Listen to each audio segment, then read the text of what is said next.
students, now we will start that is the propensity types of propensity to consume. Last video में हमने consumption function के बारे में उसकी मीनिंग क्या है, कंजम्पशन फंक्शन को एक्सपेंड किया, उसके थ्रू न्यूमेरिकल किया, कुछ बेसिक चीजें हमने की थी.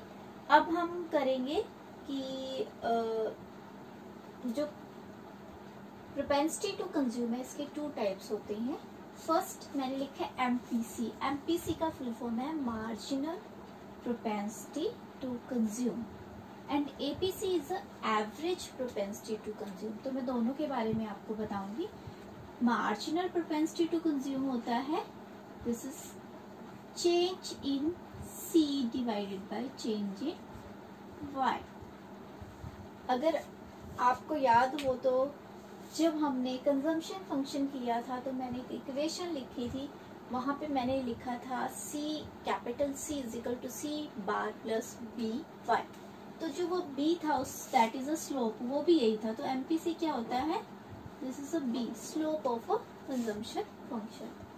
तो यहाँ पे MPC represents the ratio of change in consumption to change in income.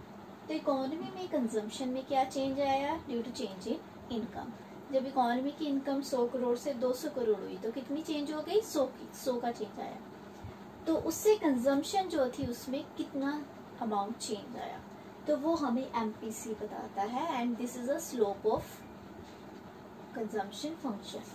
अब पहले हम एमपीसी को ही कवर करेंगे. इसके बारे में मैं कुछ और चीजें भी आपको बताना चाहती हूँ. वो मैंने स्लोप कांस्टेंट है ये मैंने आपको पिछले लेसन में बता दिया था. अब हम एमपीसी की वैल्यू के बारे में बात करेंगे. इसका जो वैल्यू है वो 0 से 1 के बीच में होता है. इट मीन्स जब आप इसको कैलकुलेट करेंगे तो इसका आंसर 0 to 1 के बीच में ही आएगा. क्या एमपीसी 0 हो सकता है? एमपीसी कब 0 होगा?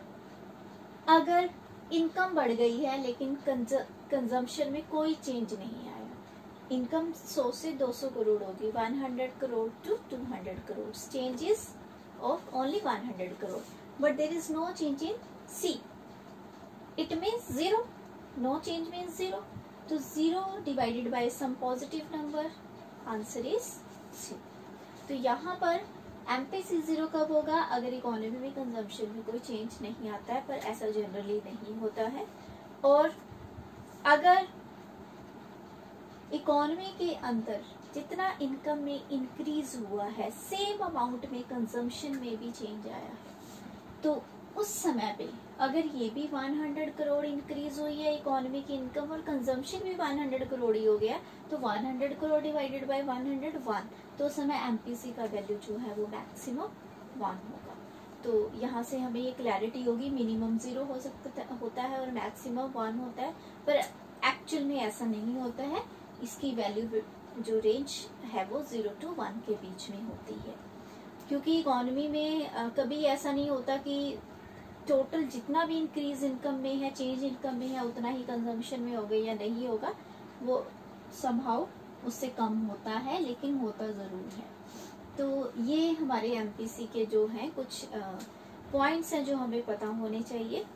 इसके अलावा एमपीसी जो है वो कभी नेगेटिव नहीं होगा, ये हमें हमेशा ध्यान रखना है. इसकी वैल्यू कभी भी नेगेटिव नहीं होगी. देन नेक्स्ट इज कभी भी change in C not more than change in Y. अगर इकोनॉमी की इनकम 100 करोड़ इंक्रीज हुआ है, ओनली 100 करोड़ इंक्रीज इन और change in Y, there will be no more than 100 crore increase in C. That is not possible, ये possible नहीं है. तो maximum value 1 हो सकती है, मिनिमम वैल्यू 0 हो सकती है. अब हम इसको एक डायग्राम के और शेड्यूल के थ्रू इसको एक बार चेक कर लेते हैं. तो मैं ये वाला एरिया एमपीसी के लिए यूज कर रही हूँ पहले, फिर एपीसी पे जाएंगे. सेम शेड्यूल का यूज करेंगे कैलकुलेशन के लिए जो इससे पहले हमने किया था, वाई एंड सी. हमें क्या चाहिए, एमपीसी. कैसे कैलकुलेट करते हैं, change in C upon change in Y.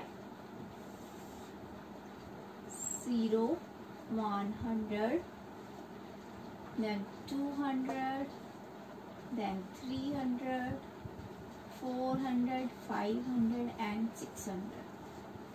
मैं सेम शेड्यूल बार बार यूज कर रही हूँ बिकॉज जब हम सेम चीज को रिपीट करते हैं तो वो हमें ऑटोमेटिकली लर्न हो जाता है। कंजम्पशन हमने 100 से स्टार्ट करना है, उसके बाद उसमें 50-50 का इंक्रीज करते जाना है। Then 2, 250, 300, 350 and 400. Now we will calculate MPC. What is the formula of MPC? Change in C upon change in Y. Change in C. Initially there is no change, blank. In second part there is changes 100 to 150. Change in C is कितना है 50 का, and change in Y is 100. Okay. 1/2. 1/2 को क्या करोगे 0.5.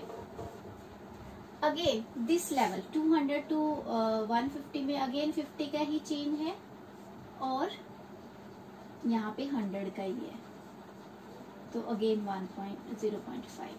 तो ये आप इसको कैलकुलेट करते जाओगे, दिस डिफरेंस बाय दिस, ये कंटिन्यू करोगे तो आपका एमपीसी कैलकुलेट हो जाएगा।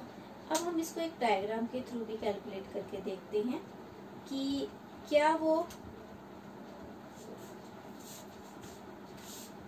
सही कैलकुलेट हो रहा है, या अगर आपके से क्वेश्चन में डायग्राम के बेस पे ही कैलकुलेशन पूछी जाती है तो आप उसको कैसे कैलकुलेट करेंगे। ये एक्स एक्सिस है, दिस इज वाई एक्सिस। यहाँ पे आपने इनकम लेना है, ओरिजिन, यहाँ पे आपने कंजम्पशन लेना है। 45 डिग्री लाइन बनाएंगे, वाई ए एस के बराबर होता है, this is our 45 degree line. अब हमें सी बनाना है, कंजम्पशन कर्व बनाना है, this is C bar. Okay, first हम लेवल यहाँ पे ले लेते हैं, ठीक है। This is the first level. कितना है फर्स्ट हमारा 100, 0 तो ये है इनकम, फिर 100 है।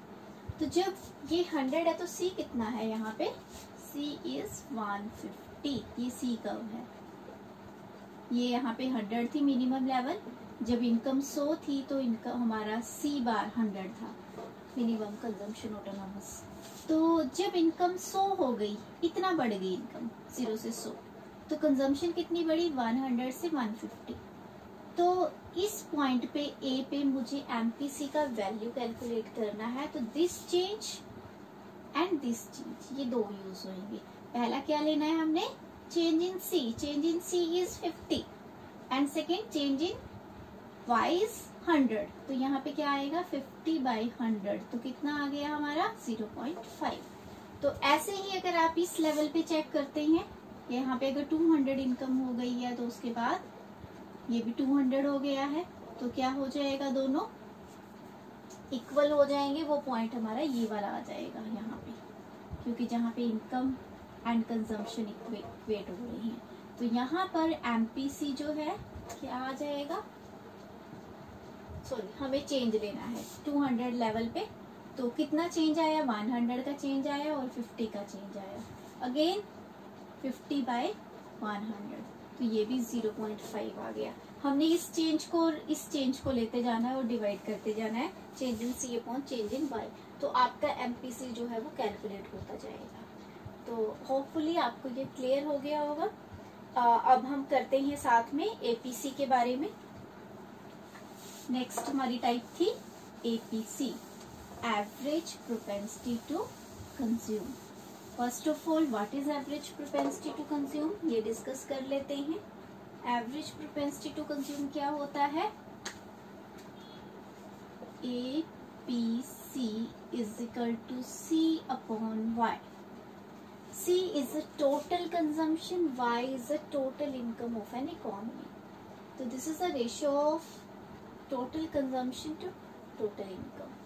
तो यहाँ जो है हम APC के भी कुछ बेसिक पॉइंट्स डिस्कस करेंगे जो हमें पता होने चाहिए, शॉर्ट क्वेश्चंस में आ सकते हैं। First is APC when is greater than 1 then it means total consumption is greater then total income. इसका वैल्यू 1 से ज्यादा कब होगा? जब C का वैल्यू जो है Y से ज्यादा होगा। For example when C is 200 and Y is 100, तो इस समय पे जो आप APC का वैल्यू कैलकुलेट करेंगे that will be more than 2। तो ये आपने ध्यान रखना है। कब होगा APC का value more than 1? When C is greater then Y। तो वो कब होगा वो हम डायग्राम के थ्रू करेंगे दोबारा से। उसके अलावा ब्रेक इवन पॉइंट पे जो APC है वो 1 होता है। कैसे होता है? ब्रेक इवन पॉइंट पे जो C और Y हैं वो क्या होते हैं? इक्वल होते हैं। जितना कंजम्पशन है उतना ही इनकम भी होता है, तो ऑब्वियसली ये 1 आ जाएगा। तो at break even point APC will be equal to 1। तो ये क्वेश्चन आपको शॉर्ट क्वेश्चंस इस तरह से पूछे जा सकते हैं, ट्रू फॉल्स में पूछे जा सकते हैं, तो इस तरह से ये क्वेश्चन आ सकते हैं। इसके अलावा when consumption is less than Y, income से कम है, मान लो 100 है ये 2, ऑब्वियसली तो APC की वैल्यू भी 1 से कम आ जाएगी। तो जो APC है अगेन 0 नहीं होगा। क्यों नहीं होगा? क्योंकि कंजम्पशन कभी 0 नहीं होती है। तो ये हमने चीजें ध्यान रखनी है। तो जैसे जैसे इनकम बढ़ेगी, दिस इज इम्पोर्टेंट, APC का वैल्यू फॉल करेगा। जैसे जैसे इनकम बढ़ेगी इकोनॉमी की, जो APC है उसकी वैल्यू फॉल करेगी। ये आपने ध्यान रखना है। और ये हमें कई बार प्रूव भी करके दिखाना होता है, तो उसमें हम Y की वैल्यूज ले लेते हैं और C के वैल्यूज ले लेते हैं, तो उससे हम डिवाइड करके दिखा देते हैं। तो जैसे जैसे इनकम 0, 100, 200, 300 बढ़ रही है, तो ऐसे ही उसको हर C लेवल के साथ डिवाइड करेंगे तो हमारे पास APC आ जाता है, जिससे शो हो जाता है कि जैसे जैसे इनकम बढ़ रही है APC का वैल्यू जो है वो फॉल कर रहा है।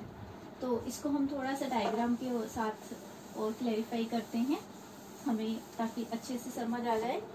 शेड्यूल सेम यूज करेंगे, पहले वाला ही, होपफुली आपको याद हो गया होगा। अब हमें APC कैलकुलेट करना है। C/Y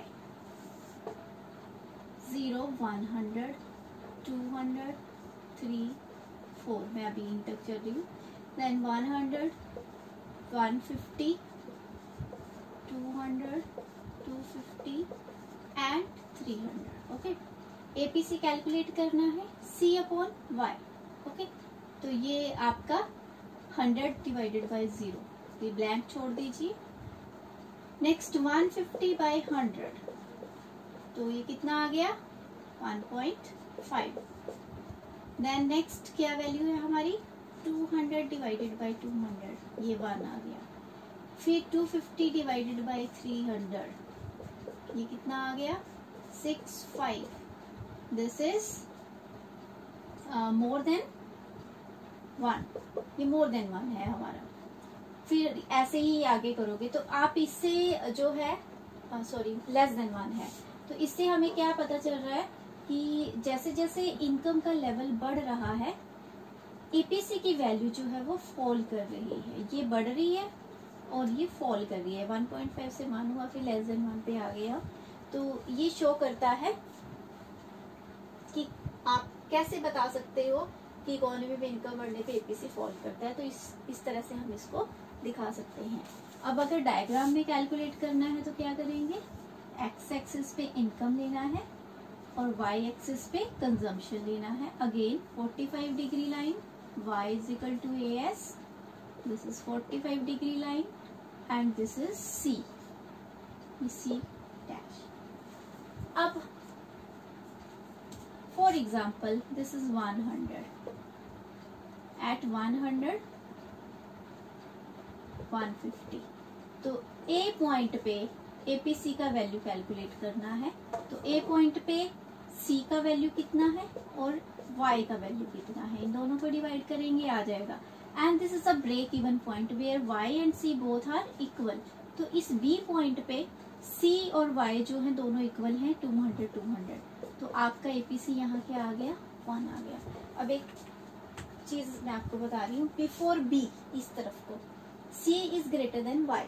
ओके, तो यहाँ जितनी भी वैल्यूज इससे पहले आप लेंगे सी और वाई को यूज करोगे तो सी ज्यादा है और वाई कम है, तो हर बार आपका बी से पहले एपीसी का जो वैल्यू आएगा it will be more than 1. At a break-even point, it becomes equal to 1. After B, now when you will calculate APC, the value of APC will be less than 1 because now income is greater than consumption. तो आप consumption से income को income जो है उससे divide कर रहे थे, तो जब कंजम्पशन का वैल्यू कम हो गया, इनकम का ज्यादा हो गया, तो आपके पास जब एपीसी का वैल्यू आएगा वो क्या होगा, कम होगा। तो ये यहाँ से हम बता सकते हैं कि कैसे एपीसी जो है वो डायग्रामेटिकली भी हम आइडेंटिफाई कर सकते हैं, कैलकुलेट कर सकते हैं। तो होपफुली आपको ये समझ आया होगा और आप इसको यूटिलाइज करेंगे। तो नेक्स्ट क्लास में हम जो है इसका फर्दर जो टॉपिक है उसको लेंगे अभी। तो जो हमारा ये कंज्यूम कंजम्पशन से रिलेटेड है, नेक्स्ट हम सेविंग से रिलेटेड लेंगे। Thank you so much.